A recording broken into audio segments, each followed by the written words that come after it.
How do people feel about maybe because we have all these chairs and so much space of just coming as forward as there is space for you to sit?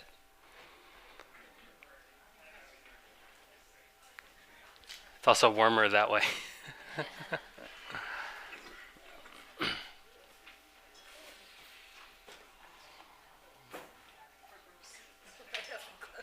All right.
Kind of encouraging people to come as forward as is comfortable, just so we have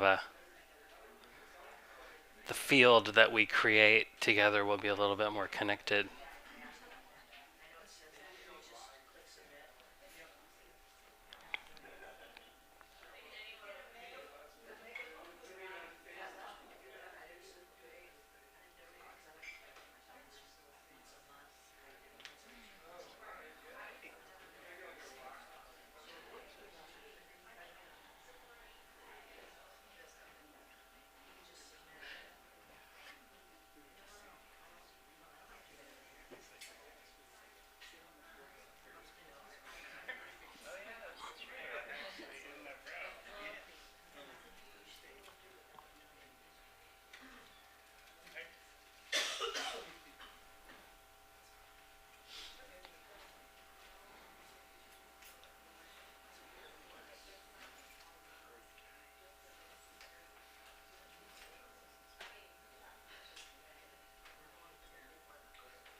Okay.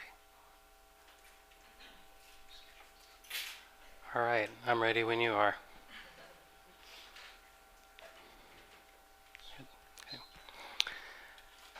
Good morning, everyone. My name is Gulu. I'm a teacher here. I'll be spending this 90 minutes with you. Is anyone new to Insight LA? Yeah. Okay. Welcome. Just to say that there's so many offerings at this center. So if I bore you to death, please come back. Do something better. Is there anyone else that was new? Oh. Wow. Okay. Um, So our agenda today, we'll do a meditation. I'm going to talk a little bit about the instructions and guide some of the meditation moving into more and more silence. Then I have some reflections to share on the practice, and then hopefully we'll have a little bit of time for questions, answers, discussions, etc. So and those of you that have been sitting with me recently, this will be familiar because this has been on my mind for quite some time. Um, what I wanted to talk about today and practice with you all is the practice of cultivating concentration, also known as samadhi.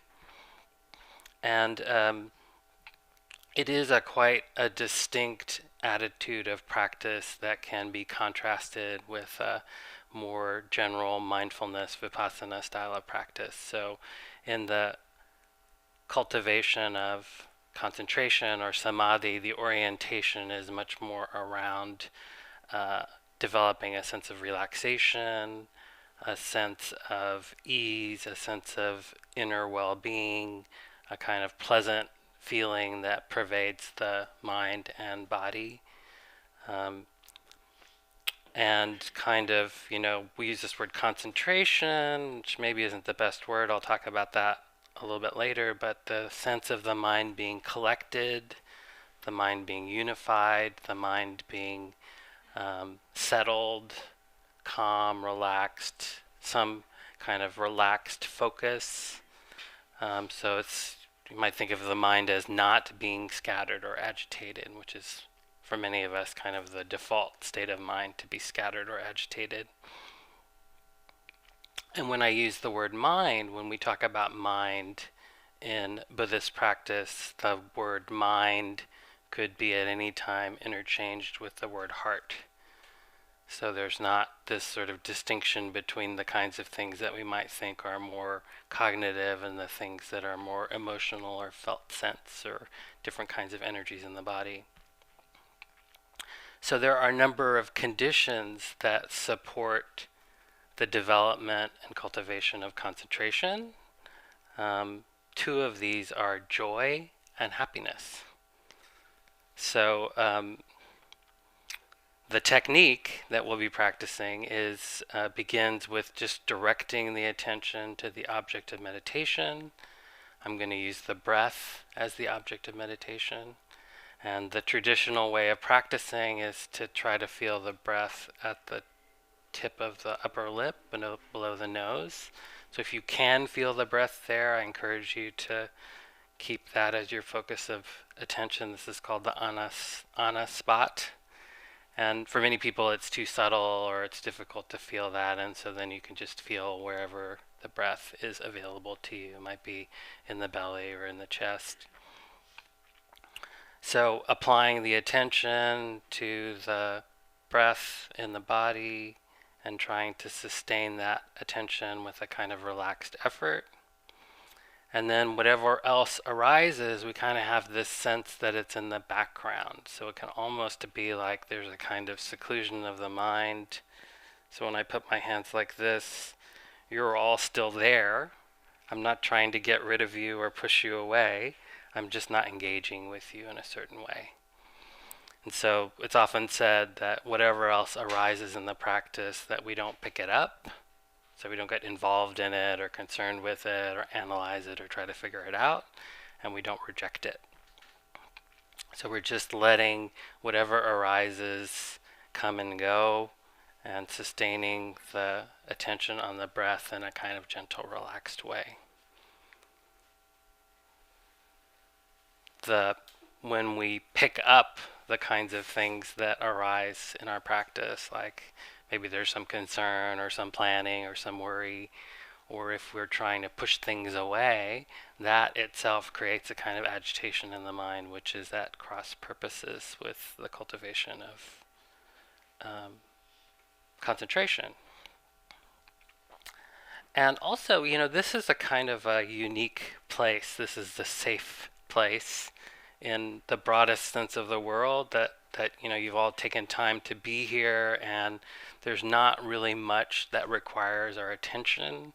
It's a good place to set your concerns and problems aside and just focus on what's here now, the breath. And just to say again that this practice requires a kind of bright, relaxed effort, because also the sense of striving or the sense of strain or sort of trying to make something happen or trying to force the mind to be collected also creates a kind of agitation, which again is at cross purposes to the cultivation of a gathered, collected mind. So it's a little bit paradoxical, like we have to find this sweet spot of effort where we're not just floating away, but not so much effort that there's a sense of strain or a clamping down.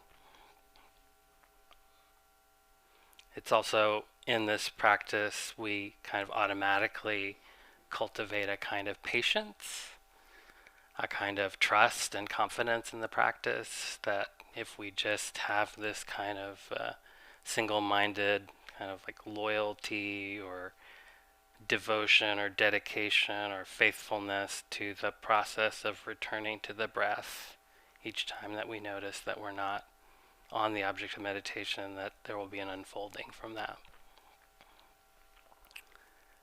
So let's begin by just finding a posture where there can be a sense of ease in the body.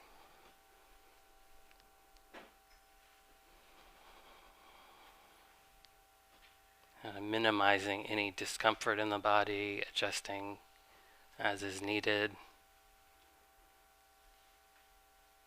to have a posture that is both relaxed and also alert.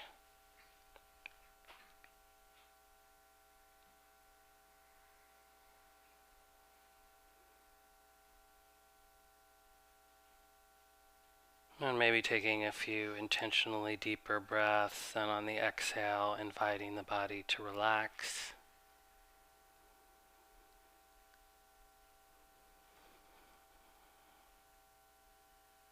On an exhale breath, relaxing the face, especially the space around the eyes.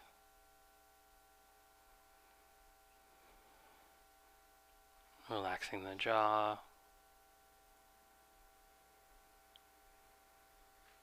Softening the neck and the shoulders.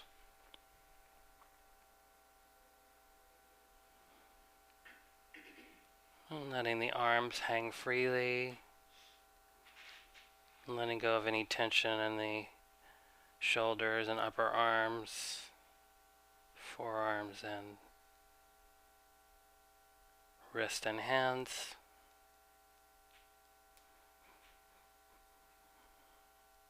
Letting the belly hang freely.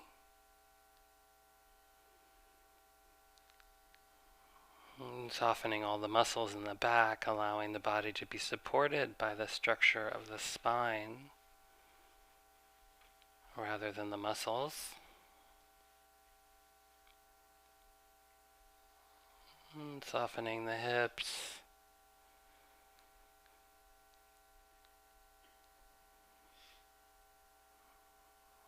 The legs. Softening the ankles and even the feet.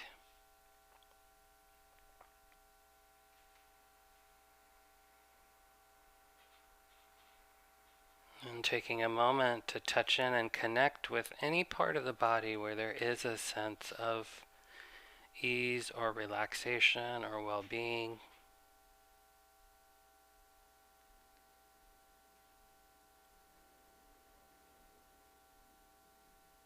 Or a place where there is no pain, maybe a neutral sensation.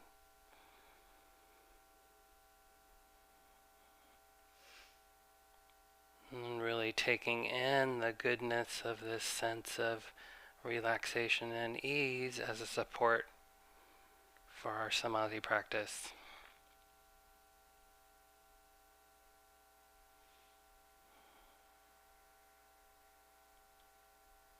Be any part of the body, it could be the hands, or the feet, or the top of the head.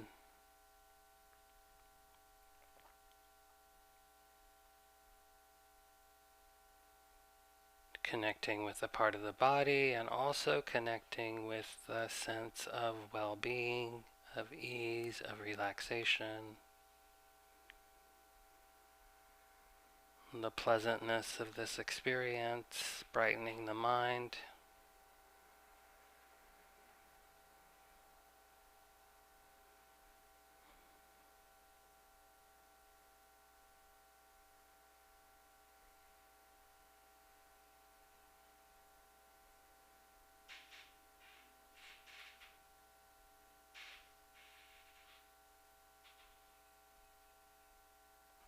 And then when you're ready, moving the attention to the breath.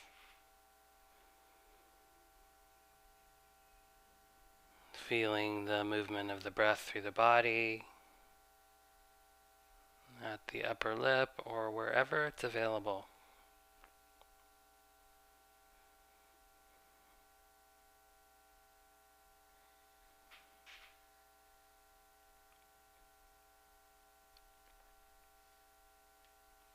Allowing as best you can for the body to breathe itself.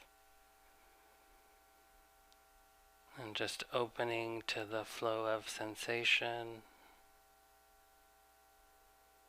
Breath moving through the body.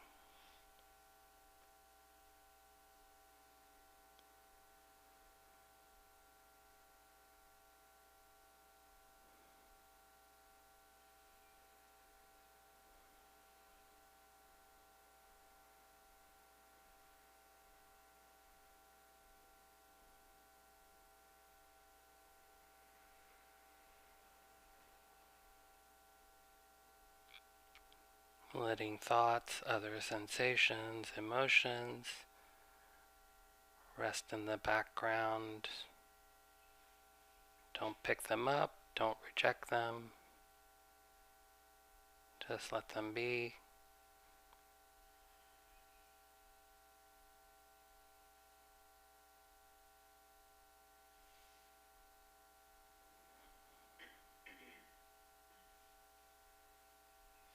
And if you wish, you can add a support to the practice.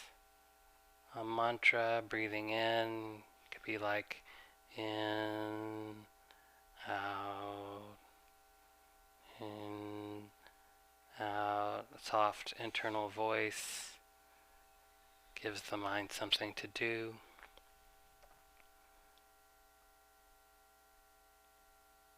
Or the ancient mantra, Buddho, Buddho, referring to this inner capacity for awakening.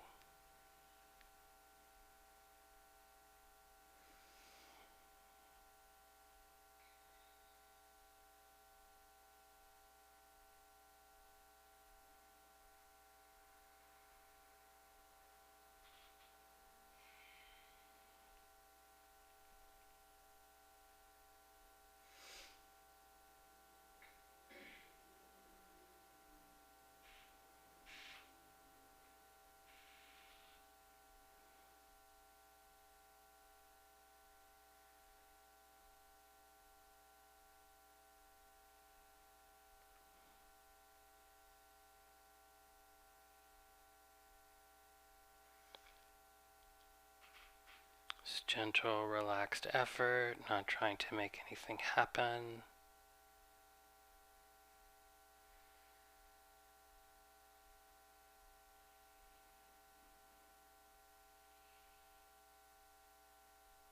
Effort stays soft, body stays soft, mind softening.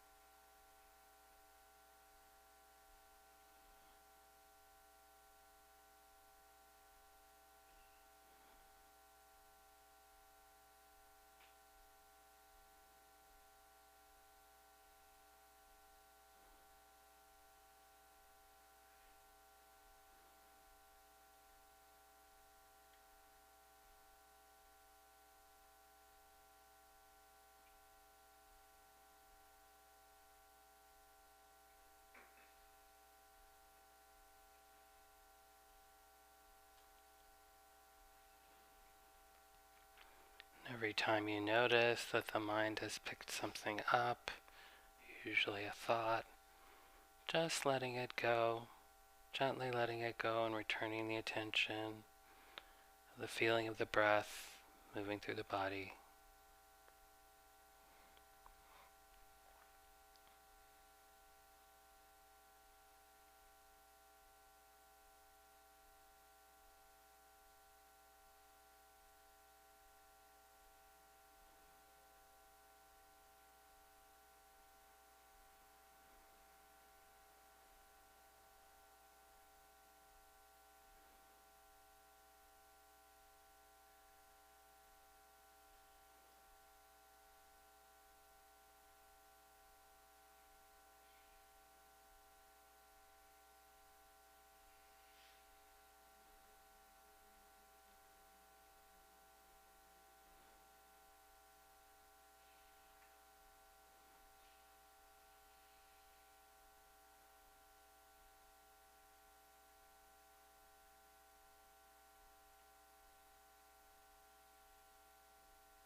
Body breathing in, body breathing out, everything else resting in the background.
See if you can be aware of the entire cycle of the breath from the moment of the first part of the inhale through the filling of the lungs, all the way to the last part of the exhale.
each time that you notice that the mind is distracted,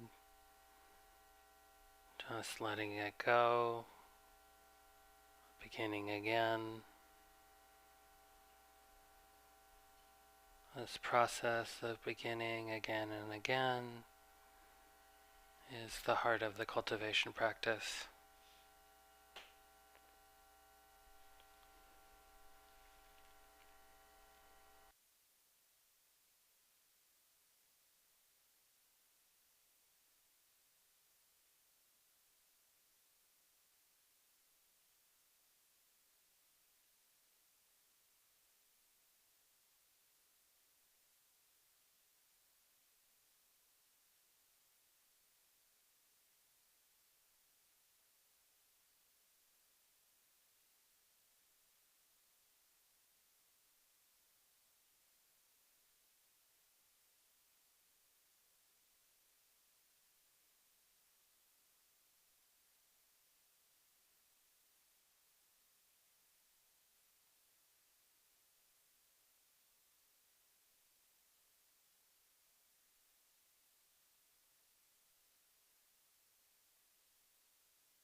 useful to periodically soften the body,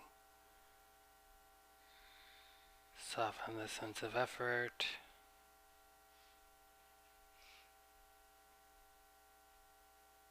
Notice if there's any leaning in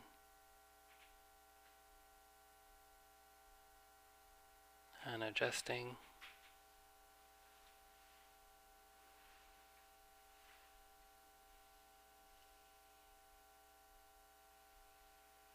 And applying and sustaining the attention on the feeling of the breath moving through the body, at the upper lip or wherever it is available.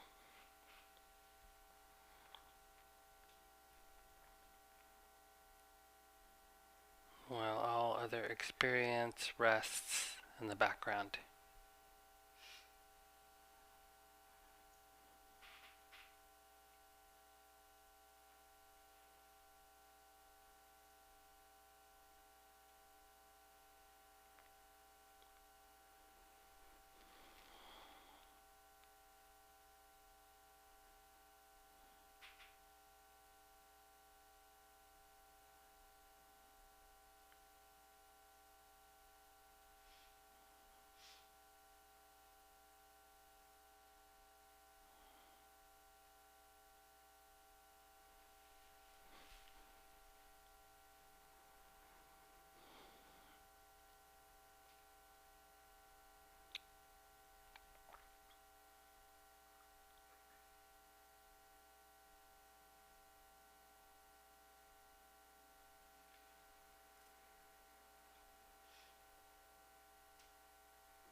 as we come to the end of the period of meditation, we can again cultivate or connect with some sense of inner well-being through a gratitude practice, bringing to mind someone or something for which you are grateful.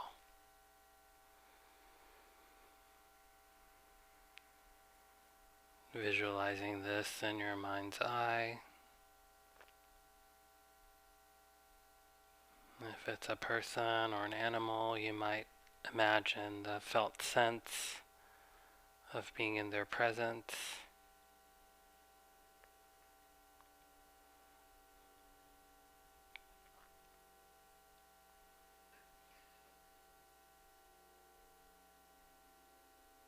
And then connecting with the sense of gratitude as a feeling in the body.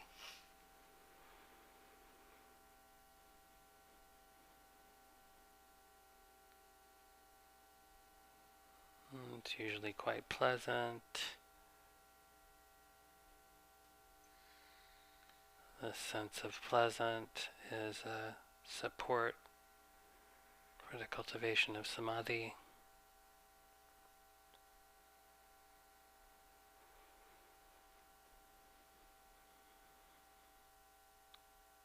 And connecting with and taking in the goodness of this experience.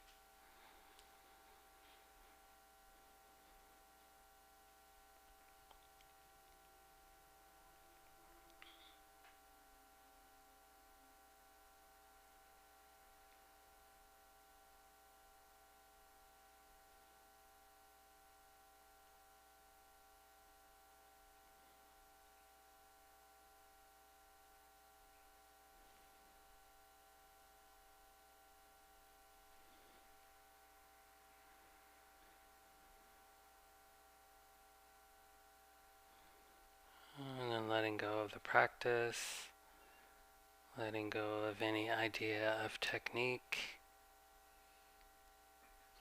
letting go of anything that seems like a doing, and just resting.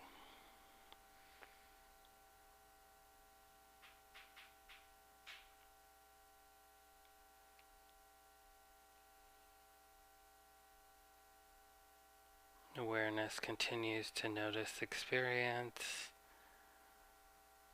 Don't pick it up, don't reject it, just resting.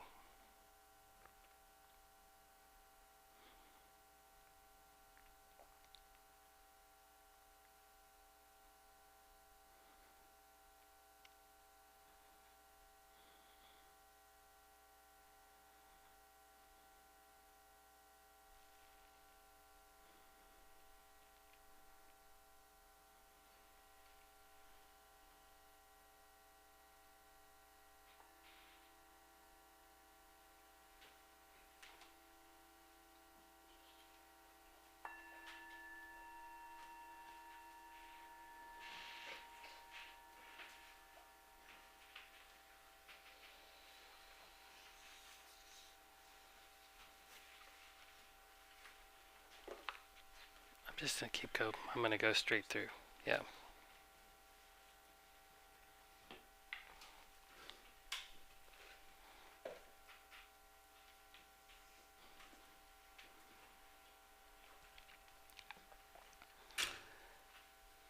So, I think it's important to say that this part of the program, the listening, the sharing of the teachings, is also kind of considered a meditative practice. So whatever that means for you, of the way of orienting your attention and the way of listening, not only to the content, but also to the kind of what's behind the content, what the content is pointing to. And before I start, I just wanted to, acknowledge that tonight is the full moon, and I think it's the hunter's moon.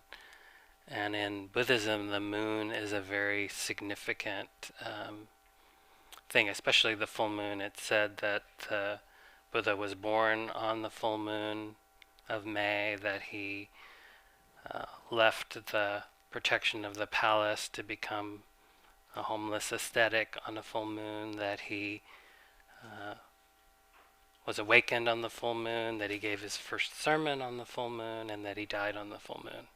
And there were lots of other things that happened on full moons in between. And so in the Buddhist parts of the world, there is this also the moon is the symbol for enlightenment. So all these teachings are spoken of as fingers pointing to the moon, that trying to just describe this beautiful, ineffable, kind of indescribable thing that we sometimes call enlightenment. And so in the Buddhist parts of the world, there's this kind of understanding that the moon does affect us in very profound ways. And so it's encouraged that on the full moon days be set aside for periods of practice, that people kind of simplify their lives and turn more inward. And kind of going way on another aside here, but when I was in college, I interned at a psychiatric hospital. I was taking a psychology class, and that was part of the requirement. And I had this sort of vague idea that, yeah, the moon affects the physiology of the body, but when you work in a psychiatric hospital, you really see, like, this is a very, very powerful force. And I learned at that time that the word lunatic actually comes from, the luna, Latin meaning moon, and how the moon affects us in profound ways. So in the Buddhist parts of the world, there's a kind of an understanding of this, that the moon kind of amplifies some of our tendencies. And so the encouragement is to be simple and practice, and often the lay people of the community will come to practice with the monastics, and the teacher will talk for hours, like they'll just go all night. So buckle up.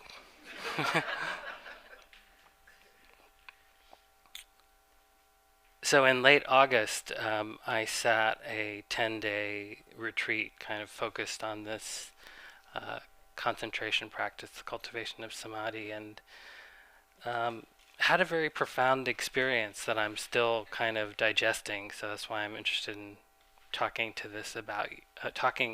about this with you all.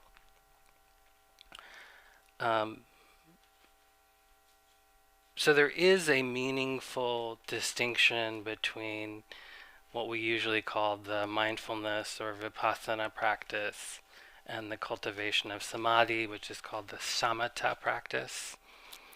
And the orientation in mindfulness or vipassana is to cultivate clear seeing. In fact, this word vipassana means to cut through, to see more deeply. And the seeing in the sense that we're aware of whatever, we're aware that we're experiencing something, and that we have some familiarity and intimacy with what that experience is. So for example, we can become aware that there are sensations in the body. We can develop the ability to direct the attention to various parts of the body, and we can cultivate a kind of recognition and sensitivity of the experience there. So it might be vibration or pulsation or tingling or tension or pain or discomfort, that we can cultivate this ability to feel the body from inside the body. And in that we can recognize constellations of experiences that constitute familiar emotions. We can feel like the swirling kind of energy in the chest and the belly is a form of restlessness or anxiety. And obviously the ability to know what you're experiencing when you're experiencing it is quite useful. It can make the adjustments that are necessary to do better in whatever we're trying to do.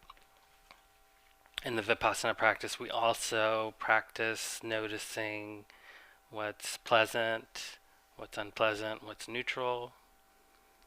And when we bring the attention to bear in this way, we can actually see the ways in which most of us are constantly trying to adjust our experience in a way that is more pleasant, and less unpleasant, and when things are kind of neutral, we might just zone out.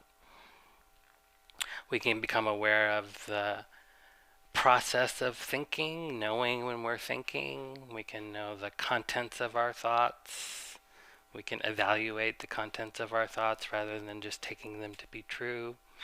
We can investigate the attitude of the mind. We can know when the mind is agitated, when the mind is calm and collected, when the mind is filled with desire, when the mind is filled with aversion. And we practice noticing how these various teachings show up in our day-to-day experience.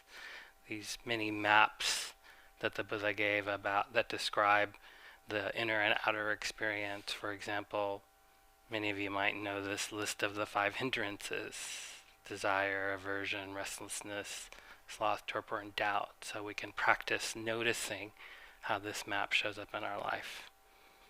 So that's the orientation in the Vipassana practice, and the development of this kind of inner sensitivity and this kind of intimacy with experience is quite profound, actually. The Zen master Dogen described enlightenment as intimacy with all things. And the samadhi practice, on the other hand, is more oriented around the cultivation of a sense of calmness, tranquility, contentedness, acceptance. And as I was saying before, concentration may not be the best translation of this word samadhi, because when I hear concentration, although it does have a kind of, maybe like single pointedness to it, which is part of samadhi, I always think of, being a child and being told, concentrate on what you're doing, which is a kind of like efforting or a kind of exertion.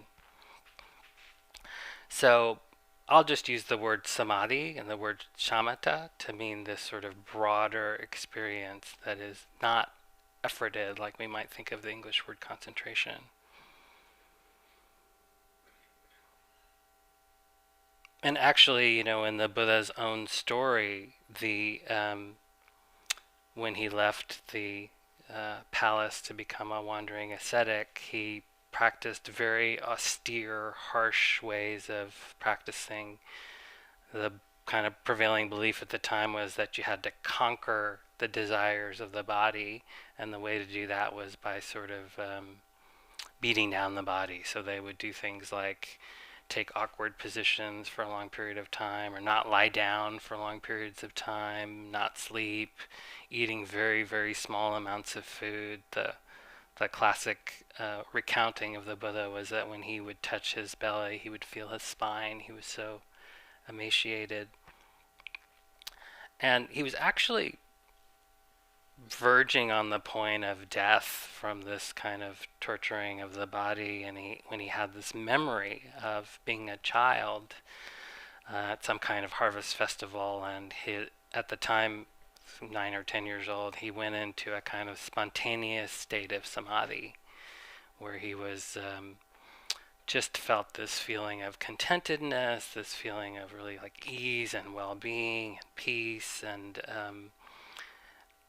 in the recounting of that, he realized that it was not useful to be afraid of that kind of pleasure that is generated inwardly, the kind of pleasure that's generated by the mind, as opposed to the kinds of pleasures we get from external things that please the senses. And so that was a kind of a turning point where he had been eating like a grain of rice every day, and he accepted rice gruel from a young maiden in the village that he was near, and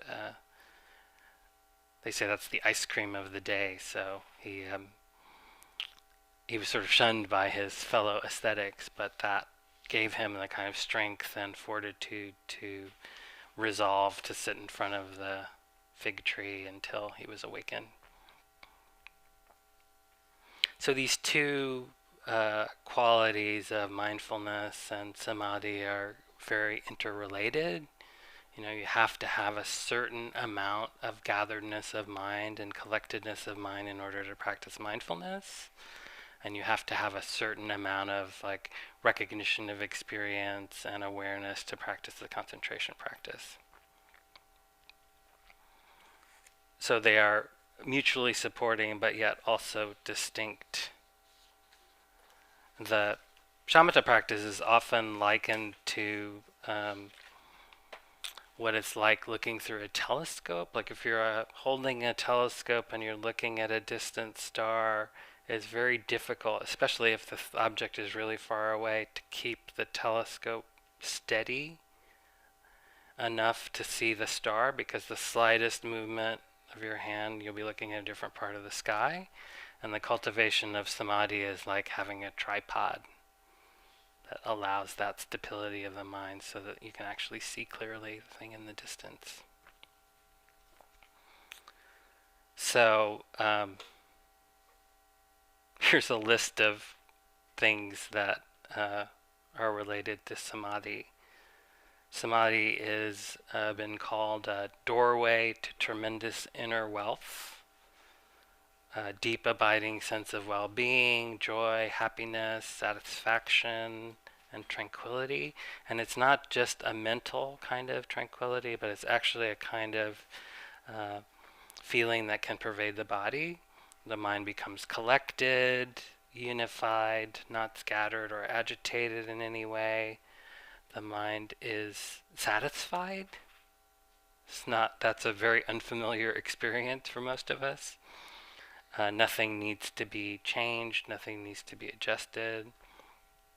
A mind that is at peace with itself, a mind that is steady, that it wherever you place the mind, it stays there with a kind of sense of interest. Interest is often described as rapt interest, so it's a kind of very pleasant interest. And there also can be a kind of shift in perspective that comes with this. So on the retreat that I sat, if you've ever done a residential retreat, there's usually alternating periods of sitting and walking practice. And the walking practice, there's a kind of custom that you pick a lane. There's an area at Spirit Rock where there's it's like the lanes are very clear on the patio. There's like the lines of grooves in the sidewalk kind of, and you pick your path and you walk back and forth, and you kind of being present with the body in that experience is a balancing the energy of sitting all day. And so I'm walking, and there's like 10 or 12 people all walking in their lane, kind of everybody's kind of in their own practice because it's that type of retreat. And then I notice that there's a person who's just sort of like meandering in a random path, and every single one of us is having to adjust to avoid this person, and then they went around and then they meandered back.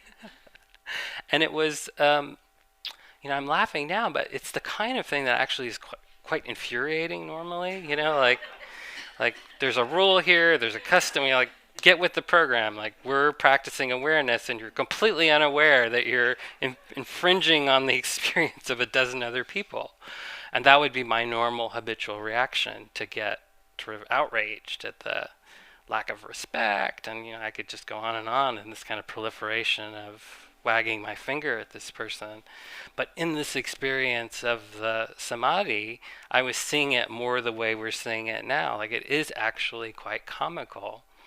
And so the pervading experience for me on this retreat was one of just joyfulness and laughter at all the things that usually annoy me, like when they run out of food, or they are serving the thing that I hate, pea soup for dinner, which I can't stand. It would be sort of like an irritation, and all these things were just sort of comical.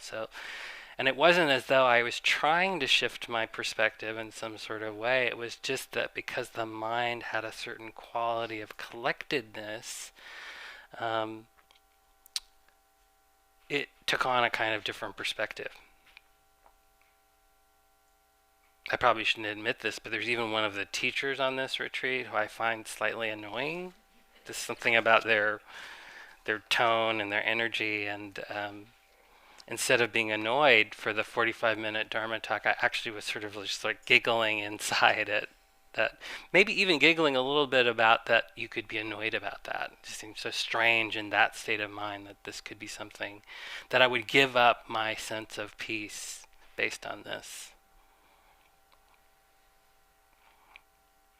So this kind of mode of acceptance or this frame shift is not a kind of resignation or complacency. There is a kind of warmth in it. It's almost as if my feeling is that the natural state of the undisturbed heart is that we actually care very deeply. We feel very connected. And sometimes I get the sense that people have this attitude that it's not appropriate to have or seek a kind of sense of boundless well-being and joy, because the world is on fire, like we might feel like there's so many problems. Pick one, climate change, so many afflictive emotions coming from climate change, that might even be appropriate, to have a sense of despair or heartbreak or fear or whatever it is. But the question here is like, how do we negotiate the authority that we give those afflictive emotions? Do we give them the authority to take away our sense of peace and well-being? Or can we feel an emotion without being lost in it, attached to it, blinded by it in some way? So sometimes I hear, people with sort of attitude that if you're not outraged, there's a kind of selfishness about it. But I actually feel it's the other way, that it's a little bit of a cliche, but like, putting on your oxygen mask first is vitally important, because that's the only way you can support other people. And Gil Fronsdal says, a mind with samadhi cannot by its nature be selfish, because selfishness is a kind of fragmentation.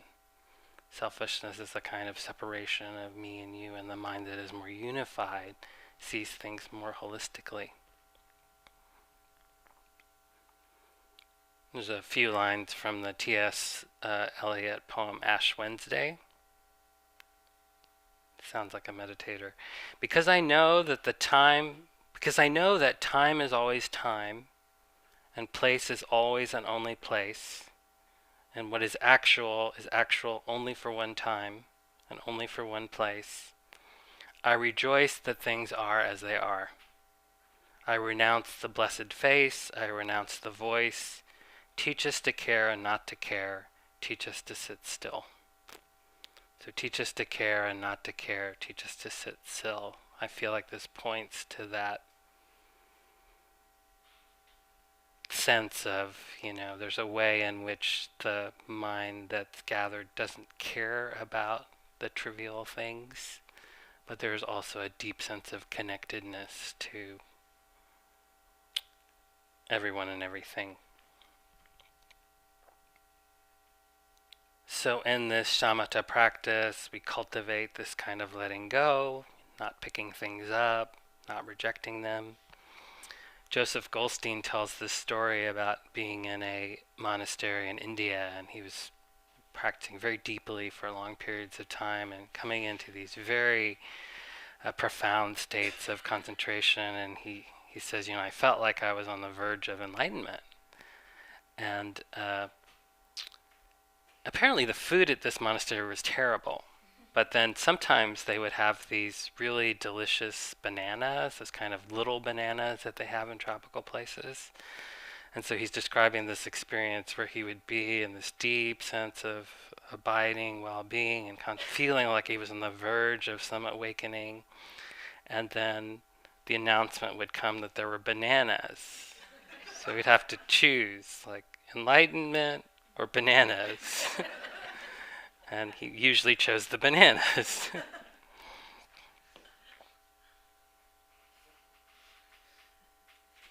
Samadhi is also an antidote to a feeling of instability. Like, this is a kind of prevailing feeling that I have these last few years, that the world is rapidly changing, climate change again, and all the impacts of that.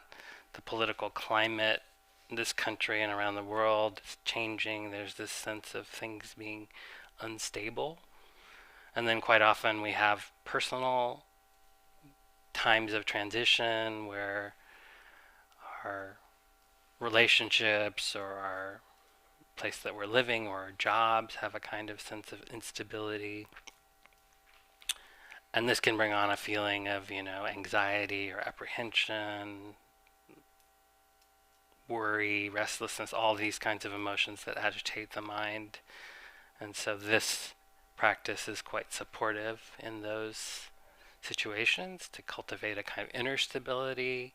And with an inner stability, we're more able to meet the outer instability.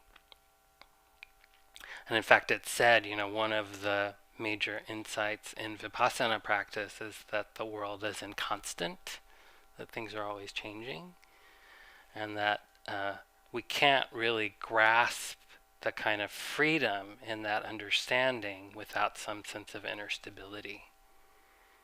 That it's actually a prerequisite. Otherwise, if everything is just spinning and then somebody tells you, well, everything's just changing, that's not particularly helpful. Samadhi releases obsession because the obsessed mind is clingy and tight. We're cultivating a mind that doesn't pick up, doesn't reject. And it helps you step out of the normal, whatever your normal operating system is. Like we all have our tendencies. Some of us notice all the problems in the world. Some of us notice all the things to want in the world. And so when we have the contrast of experiencing this profound sense of not those things, a mind that is satisfied and content, it more clearly illuminates what our habitual state is and gives us something to work with. And it's a kind of virtuous cycle because the more you practice this kind of practice, the more it cultivates a sense of inner well-being. The inner well-being itself is a support for more gatheredness of mind, and so it builds in that way. And as I was saying, one of the roadblocks to cultivating samadhi is the tendency to over-effort. And so rather than efforting or trying to force our way in samadhi, we go about supporting the conditions that lead to samadhi. And so these conditions are the application of the attention to the object of meditation, the sustaining the attention at the breath, and then connecting with a sense of joy, rapt attention, happiness, well-being. This is kind of like not only generated by the practice, but also supported by the practice. This can be aided by physical comfort, as I was suggesting early, connecting with parts of the body where there is a sense of well-being already. And then this patient resolve, this, as I was saying, kind of loyalty or dedication or devotion or commitment to just returning again and again. And returning in that kind of matter-of-fact way. Sometimes when we start to practice, the mind is distracted and we're like, mind won't be undistracted, and even that little kind of lament or self-flagellation is like another thing that agitates. So cultivating this kind of matter-of-factness about, the mind wanders, and the cultivation of a collected mind is a ongoing, patience-requiring activity.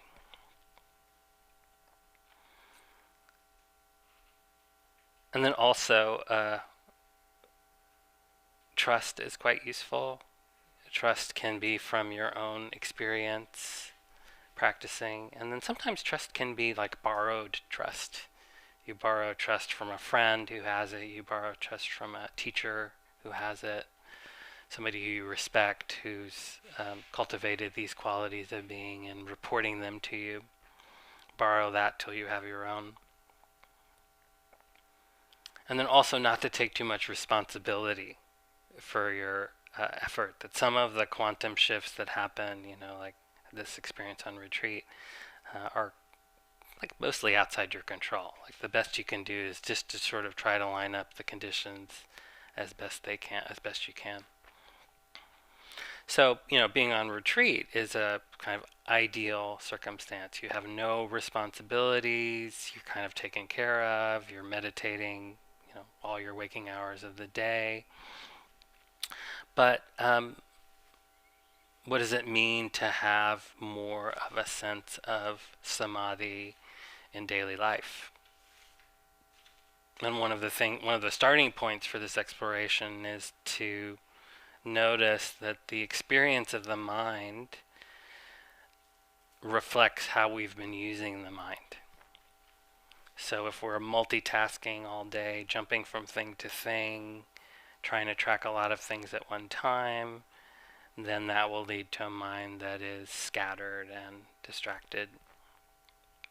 If we engage in activities that agitate the mind, maybe we mindlessly consume a lot of social media, this kind of endless scroll, like that cultivates a scatteredness of mind, because each thing is like 2 or 3 seconds, and you can just go like, it's not hard to burn an hour just with that experience.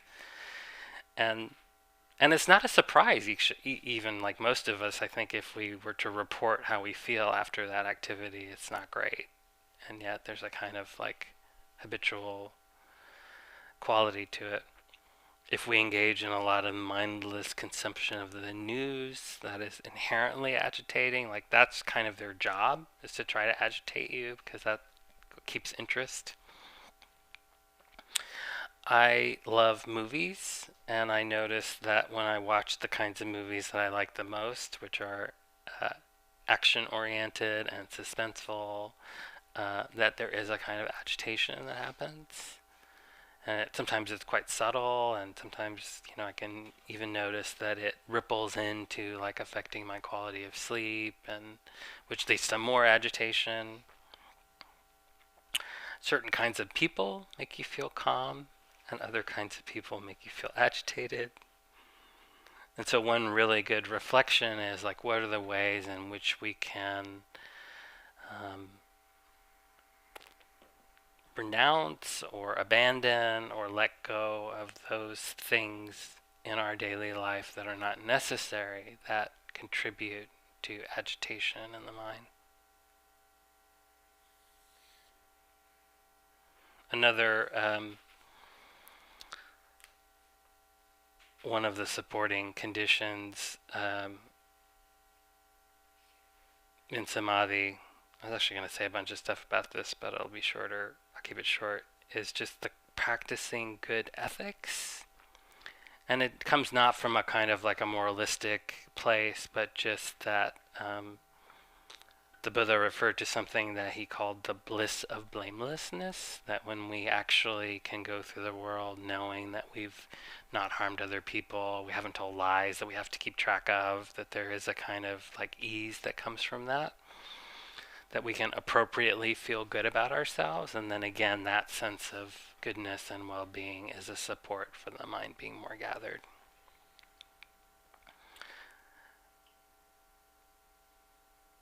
There's a tremendous freedom, from being able to access a kind of inner wellspring of well-being, not only for ourselves, because it's kind of like a form of like inner wealth, as I was talking about at the beginning, but it's also a complete relief to everybody that you come in contact with, because we lose those agendas that we have about how we expect other people to be a certain way in order to make us happy.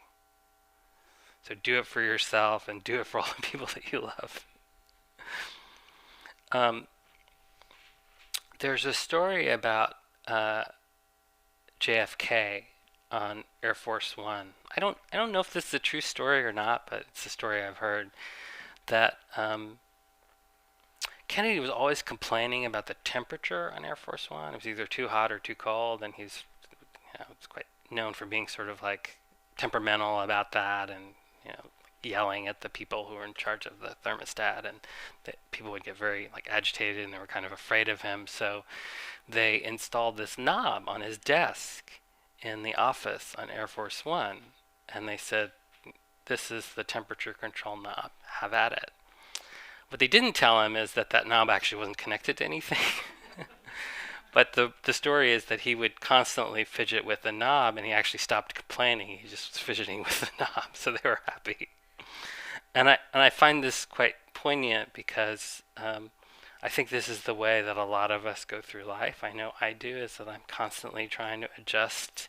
It's not just one knob, it's like a whole row of knobs that I'm just trying to adjust to get them just right. And in this time and this culture and where we live, like, you can get pretty close. It's like most of the things that I could want in any given moment I can have. You know, if I want lobster, I can go have a lobster. Like, we have a tremendous amount of opportunity to get really close on the kind of external things that we think will make us happy. But it's not quite. It's always that feeling of not quite, which is what the Buddha referred to as the first noble truth, that there is a kind of sometimes gross and sometimes subtle dissatisfaction with things when we're oriented around the external. So this is a poem from Mark Nepo. Having loved enough and lost enough, I'm no longer searching, just opening. No longer trying to make sense of pain, but trying to be a soft and sturdy home in which real things can land. These are the irritations that rub into a pearl. So we can talk for a while, but then we must listen the way rocks listen to the sea. And we can churn at all that goes wrong, but then we must lay all distractions down and water every living seed.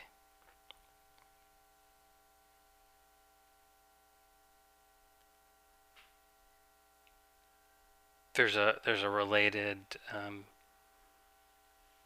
to the knobs teaching from Shantideva. You know, Shantideva says there's not enough leather to cover the world, but you don't need to cover the world with leather. You just put leather on your feet. And so this is the sense of, rather than trying to control all the things that may be outside our control, we control the one thing we can, which is the cultivation of the mind.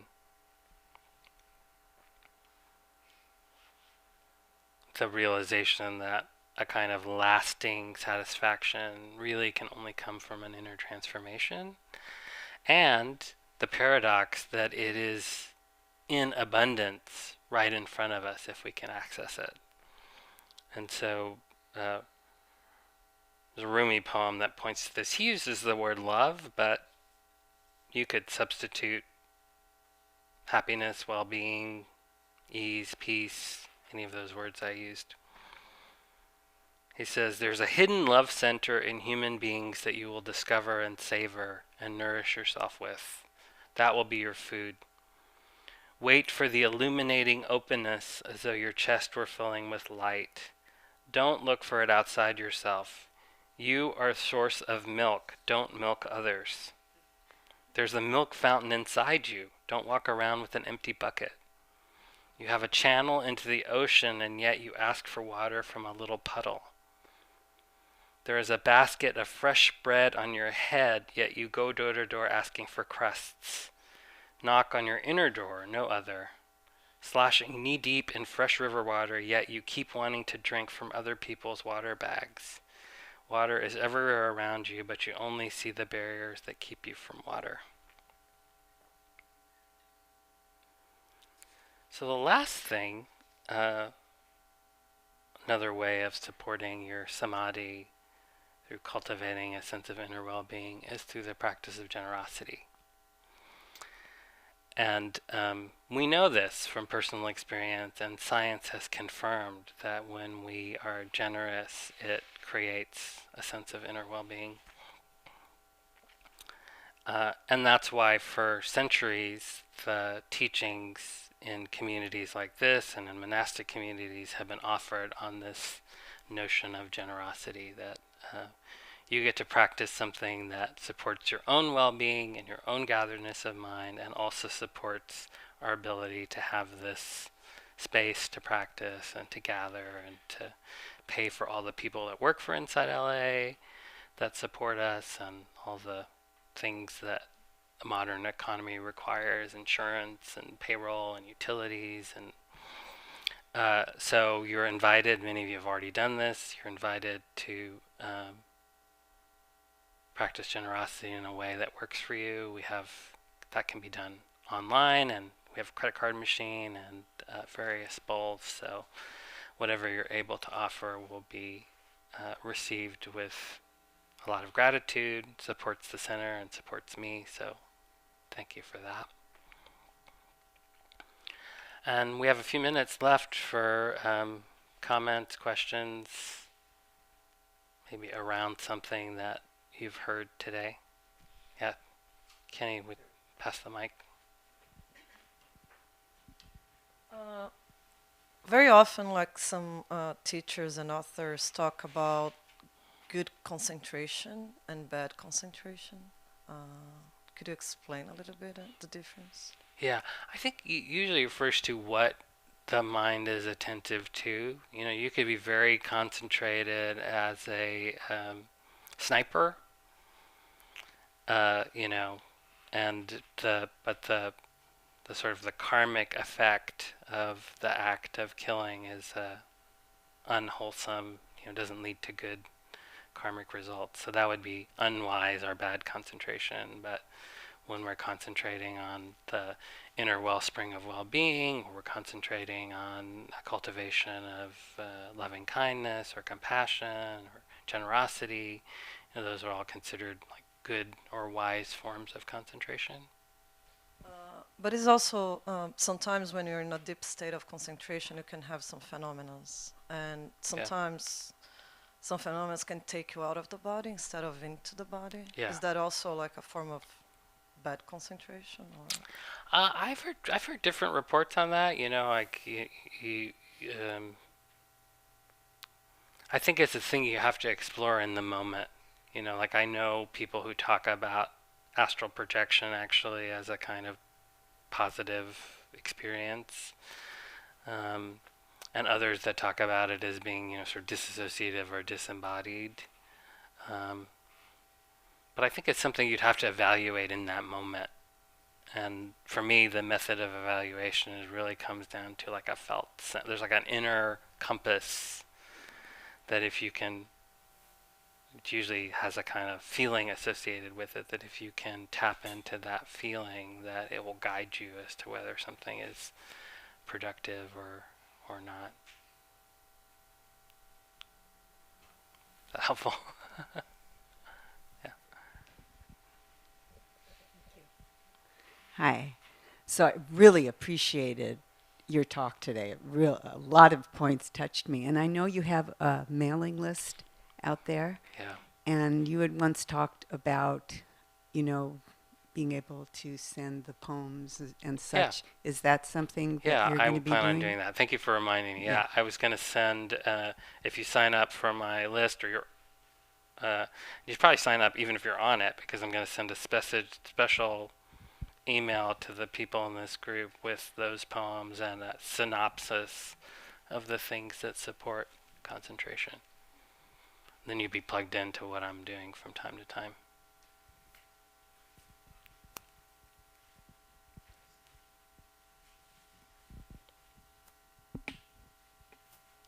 Thank you, Gullu. Like Jasmine said, you touched a lot of things that really triggered a lot of thoughts. And one of the things that triggered my thoughts, so I kind of lost in my own thoughts and missed something that you said. And when you were talking about, you know, that cliche of putting the oxygen mask on yourself first, and there was something about being selfish. Can you revisit that a little bit, because I think I got lost in my own thoughts and missed some of that stuff. It's something that Gil Fronsdal says, which is that, you know, samadhi by its nature cannot the mind with samadhi by its nature is not selfish, because selfishness is a kind of fragmentation. So that you could have a deeper discussion about, the concept of emptiness, which is another way of saying that all things are interconnected. So that with a mind that is gathered and collected, sees the world more as empty, meaning empty of differences, empty of thinginess, so that rather than you and me, there's just a kind of field that we might call us. And so that is kind of in its core incompatible with the notion of selfishness. Because in order to be selfish, there has to be a self. Was it in? Can you point to any particular talk by Gil? I listened to a lot of his talks. I mean, so have I, so I can't point to a particular one, but he says that a lot, actually.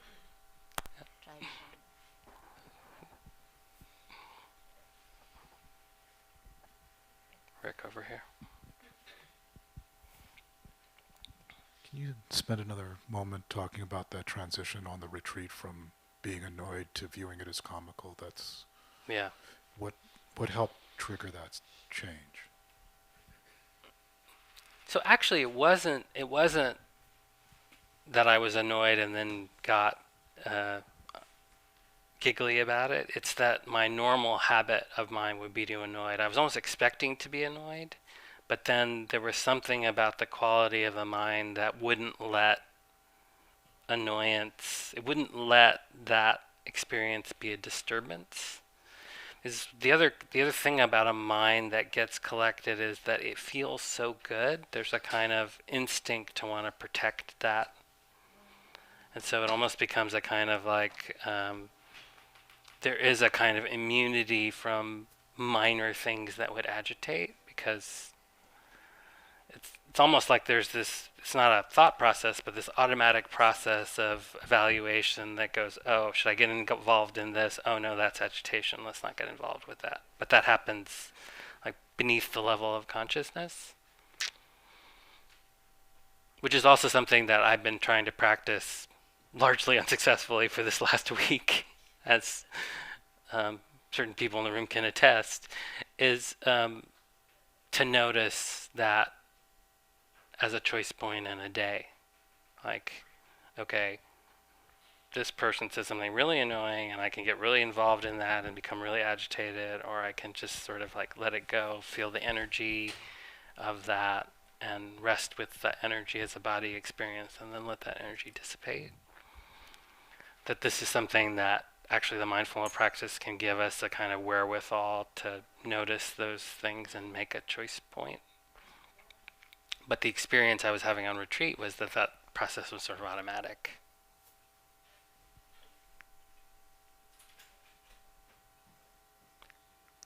Yeah. Oh, thanks. Is samadhi synonymous with intentionality or affirmation? I think of intentionality as being more like the what comes right before some action of body, deed, or mind, body or speech or mind. And samadhi is more referring to like a quality of mind, where the mind is collected and gathered and calm and spacious and relaxed and satisfied, malleable. One of the things that I think I was sort of pointing to is that when we have intentions, like we should guard our intentions, because they can lead to a kind of agitation. So there is a kind of relationship between the intentions that we hold, which lead to the actions that we take, and then how they affect our mind.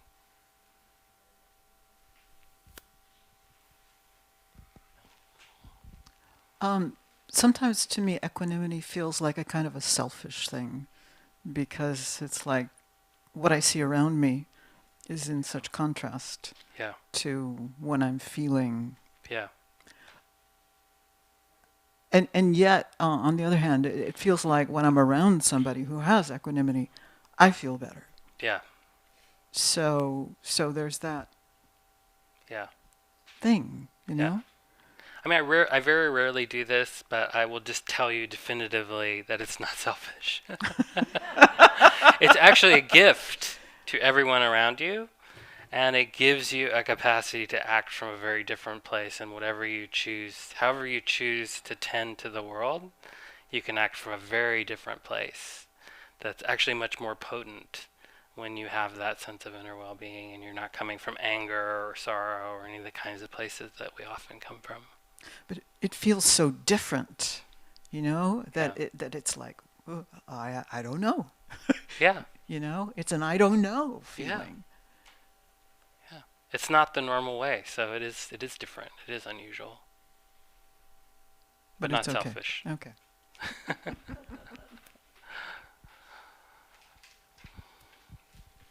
Maybe one more.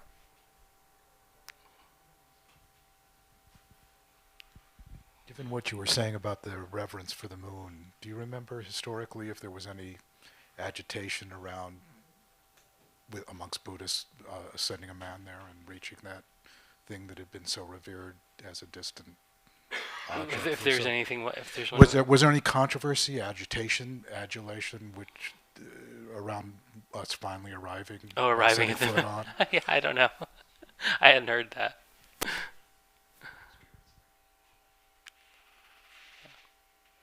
It's a good question. Okay, thank you all for coming. We'll see you next time. I have the list up front if you want to sign up. And I don't have anything to announce, so have a great day. Yeah.